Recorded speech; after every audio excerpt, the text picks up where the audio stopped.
I'd like to begin by asking whether music and singing have always been a part of your life. Music, yes. Singing, no. Music has been a part of my life for as long as I can remember. I think the earliest memory I have of singing was probably when I used to go around to my grandma's house and we would watch a TV show called Home and Away, and it's a soap out of Australia, and there was this theme tune, and I would sing it with my grandma, and my grandma would be like, "You've got such a beautiful voice," and I'd be like, "Shut up, grandma, I don't have a beautiful voice." But I think I was just so embarrassed, and then I don't remember singing, I guess for at least a decade and a half later, because my sister was always the singer in the family. I didn't have the confidence to be a singer. I was a drummer in school. Like I said, always loved music, always listened to music. Mum played a lot of her favourite music growing up, so I used to listen to a lot of Whitney, a lot of Tina Turner, Elton John, Michael Jackson, George Michael, Prince, like all of these big voices. And then growing up, I got into pop and bought my first CD, which was Spice by Spice Girls, and got into the pop scene. And then, yeah, it was just a lover of music in general, studied music at school. But it wasn't until I was about early 20s, I started to kind of think, oh, let me try and see if I can sing and kind of emulate my sister's confidence. And yeah, it all sort of started from there, really. So yeah, music has been in my life for always, but singing early 20s onwards. So is it difficult? So you start singing at home or with your friends or family. When do you realize that you can actually sing for good and do it professionally? Well, of course, because I studied music at school, I knew I could hold a note, and I knew I could hold rhythm. Because of being a drummer, I had that innately in my mind. So I knew I could, but whether I was good at it or not was another question. And I was just so nervous to sing in front of people that I would always sing. I had a little laptop. I mean, little, it was thick and chunky because it was back in the day, and it was a Dell laptop. And I remember recording tiny like voice memos on there and just trying to like sing as if I had the confidence, but it was always when everybody was out the house, everything was, everybody was out. I knew that nobody was in the house. That was when I would take my moment. Mm-hmm. And I used to record little clips, and, my sister had overheard some. And one day when I thought she was actually out of the house, she was in her room, and I'd used her singing equipment. I snuck into the room where she had all of that set up, and I started singing on the equipment. She heard it, and she didn't come in and say, "Oh my God, you have an amazing voice." She just decided to go into a local karaoke competition that she was singing at, and she entered me. I can't tell you what I said when I found out because we're on camera, but I was angry with her because she was putting me in a situation that I'd never been in. I'd never sang in front of anybody. So it was terrifying, but it was the best thing she could ever have done, because now I owe my entire career to that moment. And you did it. You went and you sang. I sang a Paolo Nutini song called Last Request. Beautiful song. And I remember it was in we call it a working men's club. So it's like a small pub.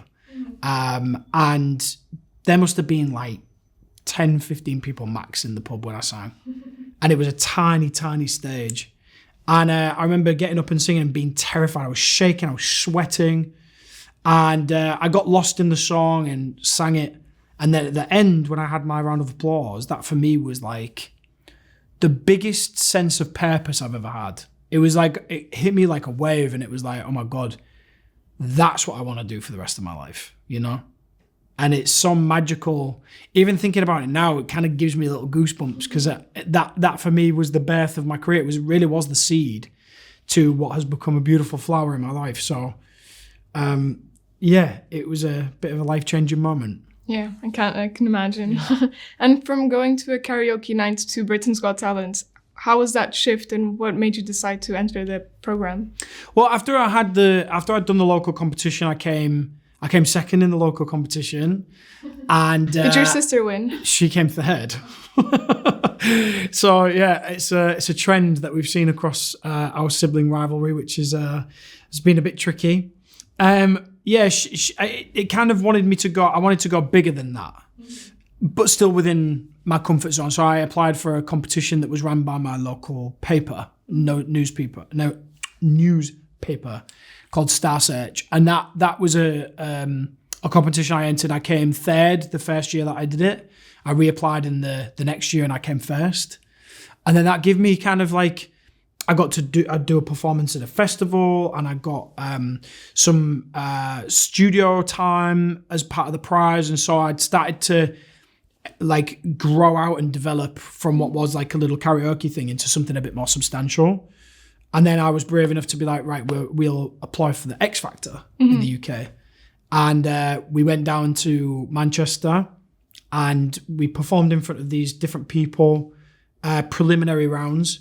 I got asked to come back the next day. I went and performed for the production team at the TV station, and I didn't get through. And I was just I'm never doing that again. I'd never doing that again. So I ended up joining I got contacted by a tribute band that wanted to do a Maroon 5 tribute. And they approached me and they said like, your voice would suit Adam Levine's voice really well. So we became Maroon 4 and we were going for about a year. My sister was the one who was, I think it was like 2014. She was like, let's apply for Britain's Got Talent. I was like, no, not interested. I've done that once. And she really wanted it. And so I had to be big brother in that moment and be like, okay, let me support her. I'm going to rehearse my own audition, of course, but I wanted to just be there for her. And we applied, and that's all online, steeped on YouTube. Forever. With millions of views, which is crazy. Did you ever imagine you'd get here, you'd get this far? No. I remember being in the car with my sister and saying on the way to the Britain's Got Talent audition, I said, look, the best case scenario is we get some positive criticism that we can take away, we can work on it, we can come back another year. And I genuinely believed, me and my sister genuinely believed that we'd go on, we'd perform, it would be good but needs work, and we would come back and we would get better. And I think maybe because of the local competitions I did where I went there, I came third in that first competition, then I joined a different competition and came third again, and then eventually I won it. I thought, well, maybe that's the behavior, like that. Maybe that's what I need to do is go away, get better, come back. So obviously when I got the golden buzzer, it was like nothing that I could have predicted. Yeah. And it was tough for my sister as well, because she was the one who brought me into music and brought me into singing. So it was tough. It was tough in our household for a little while. Yeah, it's a difficult dynamic to readjust. I guess. And more so for my mum. For her to go and see her son and her daughter perform, and her daughter gets 4 no's and has Simon Cowell saying, you have a bedroom voice, and then giving me a golden buzzer. It's like, how do you celebrate and equally support some, it's tough. Yeah. But I bought my sister a car, so she's fine. She's happy now. She's fine now. And you've spoken a bit about the music you used to listen as a kid, like Tina and Whitney Houston. Would you say they're your biggest inspirations? Yeah, Whitney for sure. I just remember Whitney's voice more than most. And Michael Jackson probably was one of my mum's favourites too. But Whitney was more in the vein of what I liked, which was that soulful, ballad. It speaks to your heart, soaring notes. And so we used to listen to her a lot. And then I think as I got older, my sort of taste, when I started to develop my own taste in music, I guess Adele became my number one. And that's, equal to me in my eyes, Whitney and Adele. So for me, it sort of stuck in that region. And I think that's definitely, my mum's music taste has definitely impacted my own songwriting. It's impacted my own style of singing. So I've got a lot to thank for my mum, for sure. Yeah, and on that note, you released a collaboration with Whitney, I Want to Dance with Somebody Who Loves Me. Yeah. How did it feel being contacted by Primary Wave Music that partners with her estate? How was it? I mean, when I tell you it's not a situation that I could have even dreamt, collaborations like this are very, very rare. From an artist who's no longer with us, of her stature, of her legacy.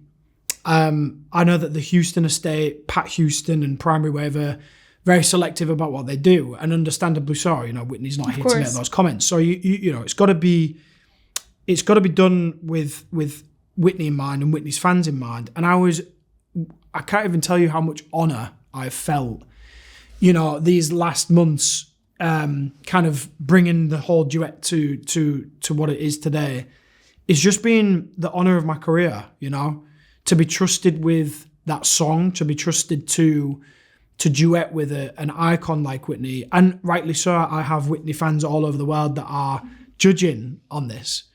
And I get it, you know, it's their favorite artist, and I've tried to be as respectful as I possibly can. I've gone so much up over and beyond what I would normally do, because it's not just a reimagined song. It's taking an iconic voice and a legend and taking a song that everybody around the world knows and changing it without her permission, I guess. And so it's hard. Yeah, it's a courageous act. Yeah, really. Yeah, and I guess I wouldn't have done it if it wasn't for Pat Houston and the Houston family and Primary Wave giving me their blessing. I think if I hadn't have got the blessing from them, I would have maybe been a bit too scared to put it out there and just hope for the best, you know? I think getting the Houstons' opinion on it and hearing Pat saying that she thought that I had the Whitney touch and saying that Whitney would have loved this as a ballad, and, you know, having Whitney's brother say that he loves the music and the video that we made, and those are huge, huge compliments for me. So yeah, I'm so glad that I paid so much attention to making this respectful and not over singing, not taking a lead in any real place, just the second verse, I guess. Yeah, I feel like I'd like to think we've done her justice, and I'd like to think she'd be happy with it. Yeah, it must feel like a full circle moment. Oh my God, huge. Yeah, it kind of takes me back to being in the car in my school uniform, going to school with my mum playing the song. She used to have this huge zip. I mean, Gen Z will not have a clue what I'm talking about. But it used to be this big leather-bound thing, and you open it, and it was just CDs that were in these like plastic sleeves. And she used to take it out and put it in the CD player, and yeah, we used to listen to Whitney a lot. So it's a full 360 moment. Yeah, it's really nice. Thank you. And you've been to Portugal a couple of times now. You've done a few concerts. What's it like for you being here? I love Portugal. Like I said, I've been here many times. I've done some religious festivals here in Portugal. I've been to Lisbon, Porto. I've been to Madeira. I've been to incredible places in Portugal. And I'm very lucky that when I come, I tend to have more and more fans coming to my shows. I have a lot of loyalty here in Portugal, which I'm blessed to have. You know, as a music artist in this day and age, loyalty is difficult to come by. You know, especially artist loyalty. People love songs these days, and that's beautiful. But you know, as an artist, you kind of want to bring people onto your journey and not just the one song. So I feel just honoured that people have stuck around, that they've watched my artistry grow. They've been with me through my growth. And I'm going to continue to evolve and change and develop, but keeping the main focus on being authentic and being sincere and using my music as a way to help people and to make people feel seen and heard. And, you know, if they need an arm around them or if they need a voice when they don't have their own, like I'm very aware that my music is very purposeful to some people. Mm-hmm. And for me, that's the highest accolade I could ask for. Yeah, and how do you feel that purpose specifically resonates with the Portuguese audience? I mean, it seems to be the same with audiences across the world. You know, what I'm finding is that by being authentically myself and speaking from my heart and my soul with these things, you know, whether it's about my mental health journey or whether it's about, you know, darker times in my life, or, you know, whether it's feeling alone, feeling heartbroken, feeling abandoned, you know, the crisis I've had with my identity, you know, there's many, many things that I've talked about from my own personal perspective. And then you put it out into the world and you realize that it's millions of people's stories around the world.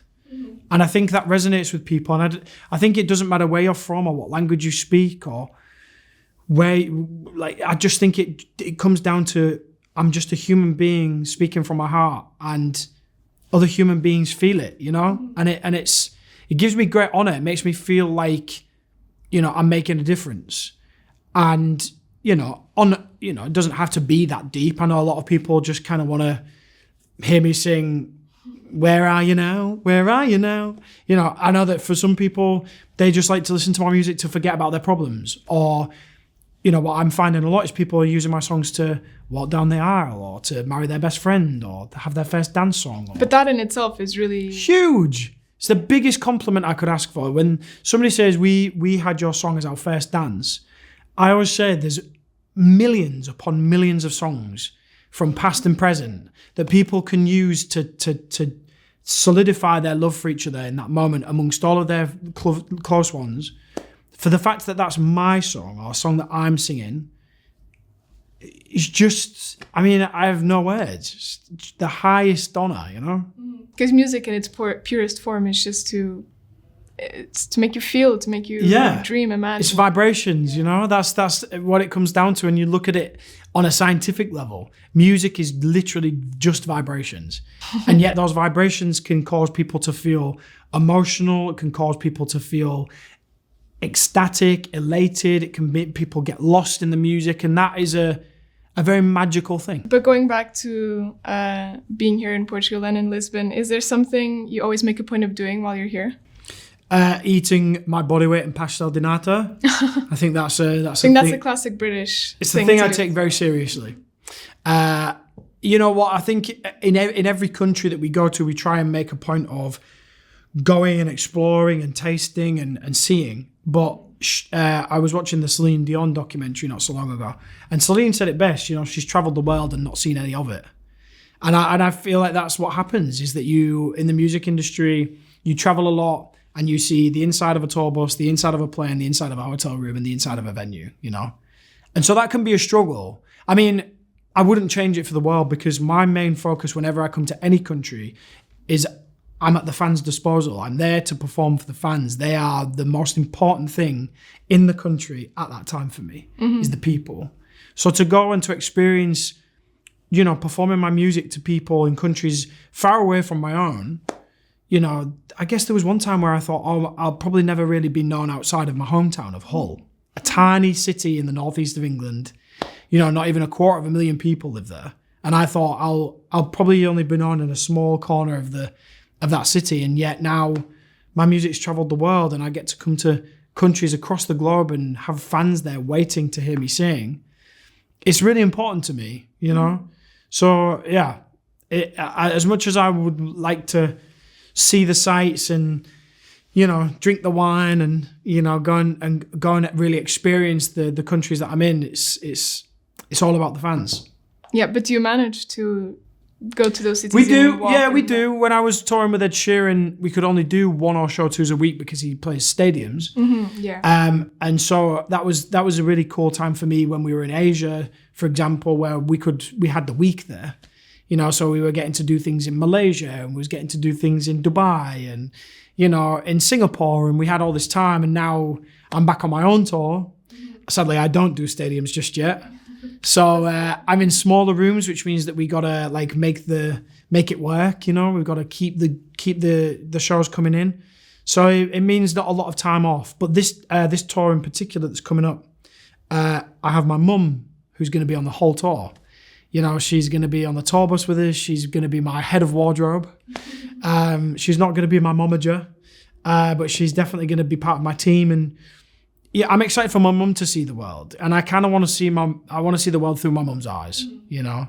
So I guess this tour in particular will be quite special because I get to do brand new things with my mum that she's never done. She's never been to Portugal. Wow. So I get to be able to show her the real pastel de nata, get her to show her the city and take her to places. And is it Pink Road or there's Pink Street? Road, Pink Street. Yeah, so like places like this, and you know, really show her the best of what the world has to offer. And it must be amazing to be able to take your own mum through all this. Yeah, she's my angel. You know, my mum's been there forever, obviously, and she's been there through it all. You know, she's helped me, you know, through all of my struggles, and you know, even with the music industry, she's been there at every moment for me to adjust. She was there when I signed my deal in America years ago now. She's been there through the highs and lows. She's there to lift me up when I'm feeling down, celebrate with me. And I retired her earlier, 2 years early, and so now she can just travel with us and enjoy it. And yeah, I'm excited. It's gonna be a really fun Yeah, time. very special. And lastly, what can we expect from your upcoming album, Avenoir? I feel like Avenoir is probably my most confident work. And I think that because I've reached a time in my life where I'm a lot more content with myself, with my personal life, with my professional life. You know, the last 2 albums, I've kind of never given myself enough credit. And I've always had the imposter syndrome shouting very loudly in my ear, you know, oh, the luck's going to run out at some point, and, you know, you might have to go back to a day job, and, you know, it's not going to last forever. And then when I was writing my 3rd album, I thought, this is going to last as long as I can make it. Yeah. You know, and I finally gave myself a little tap on the back for the hard work that I've done, and finally believed myself that I am a singer-songwriter. I am here to stay. I deserve to be where I'm at. I've worked hard, and I give a lot, and I've got more to give, you know. So that kind of made the music feel more confident. It kind of made it feel more celebratory, I guess. This album is happier than the other 2. Okay. Would you say it's a dance album more? Well, I wouldn't say dance album, but I'd just say the themes of it are a little bit more positive. Okay. Which is different for me.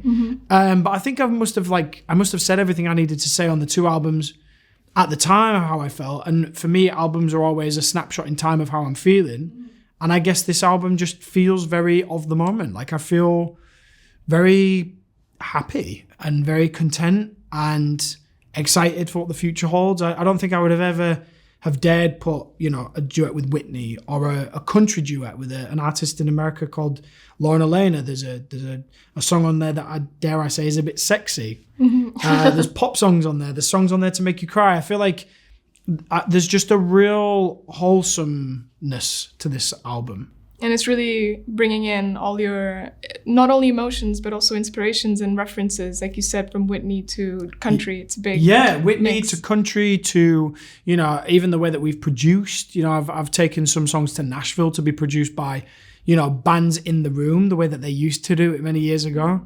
I've done collaborations with people that I never thought I would have the opportunity to. I've stepped outside of my comfort zone. I've done a song on there that's called Mad, which is the first song where it points to the future of what I want, which is to be a dad. You know, so there's some really beautiful songs on this album, and I think the tour is going to be, you know, a direct reflection of the album. It's going to have that journey. It's going to be, you know, it's going to have those ebbs and flows and those highs and lows of what you'd expect from a concert. So yeah, I'm excited. It's going to be my biggest tour yet. So. Sounds really interesting. I'm excited to hear it. Yeah, a little nervous, but nerves are only a good thing. Yeah, of course. That's it. Thank you very much. Thank you. That was Obrigado. lovely. Thank you. Obrigada.